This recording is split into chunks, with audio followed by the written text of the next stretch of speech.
میں فرقہ واریت پہ بھیجتا ہوں اور سلوشن آپ کے سامنے رکھ رہا ہوں، جماعت کی بات کر رہا ہوں، سواد اعظم کی بات کر رہا ہوں کہ آؤ نوجوانوں، کیوں بھٹک رہے ہو اس لڑائی جھگڑے کے اندر؟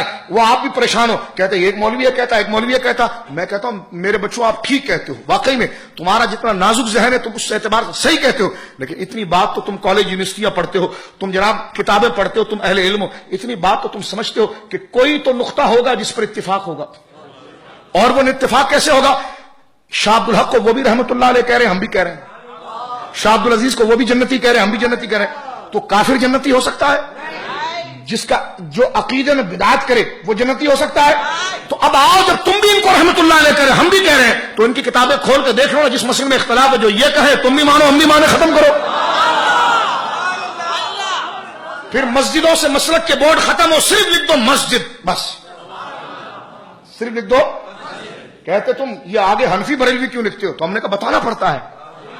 پہلے جب جعلی چیز نہیں بنی تھی تو صرف گھی کہا جاتا تھا، جب جعلی آ گئے تو کہنے لگے دیسی گھی. کیا کہنے لگے؟ خالص دیسی گھی. یہ کیوں کہا گیا؟ یہ اس لیے کہا گیا تاکہ جعلیوں سے ہوشیار.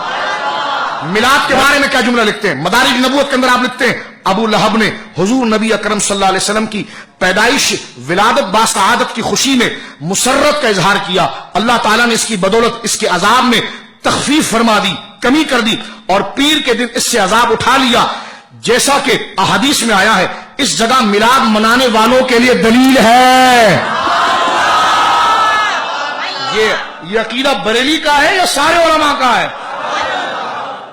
فرمایا اس جگہ، یہ آپ مدارج نبوت میں لکھتے ہیں، فرماتے ہیں اس جگہ میلاد منانے والوں کے لیے دلیل ہے جو سرکار دو عالم صلی اللہ علیہ وسلم کی ولادت باسعادت کی رات خوشی مناتے ہیں اور مال خرچ کرتے ہیں. سنیے آگے جملہ اور مبارک جملہ. فرماتے ابو لہب جو کافر تھا، میری بہنیں خاص طور پر یہ جملہ سنیں، فرمایا ابو لہب جو کافر تھا اور اس کی مذمت میں قرآن کی آیتیں اتری ہیں، تبت یدا ابی لہب وتب، اسے حضور نبی کریم صلی اللہ علیہ وسلم کی ولادت پیدائش با کرامت کی خوشی منانے اور اپنی کنیز کا دودھ حضور سرکار دو عالم صلی اللہ علیہ وسلم کے لیے صرف کرنے پر جزا دی گئی.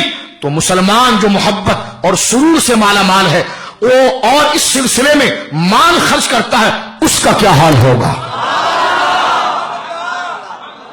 آگے لکھتے ہیں، ہاں سنیت کا مذہب پورا پڑھیں، لیکن یہ ضروری ہے، آگے لکھتے ہیں یہ ضروری ہے کہ عوام میں پیدا کردہ بدعتوں مثلاً گانے، حرام آلات کے استعمال اور منکرات سے خالی ہو تاکہ طریقہ بدعت محرومیت کا سبب نہ ہو. اور یہ کہیں نہیں ہوتا.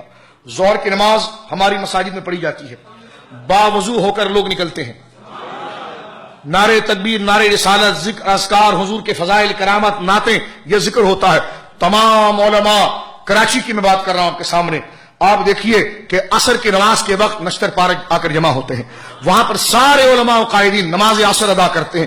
عصر کی نماز کے بعد جو جید علماء ہیں، جو مفکر ہیں، بزرگ ہیں، وہ اپنی تقاریر اور آج دن کی اہمیت کے حوالے سے نوجوانوں اور عوام کے دلوں کو اجاگر کرتے ہیں اور ان کے دل میں عشق و محبت کو زندہ رکھنے کے لیے کرامتیں ذکر کرتے ہیں.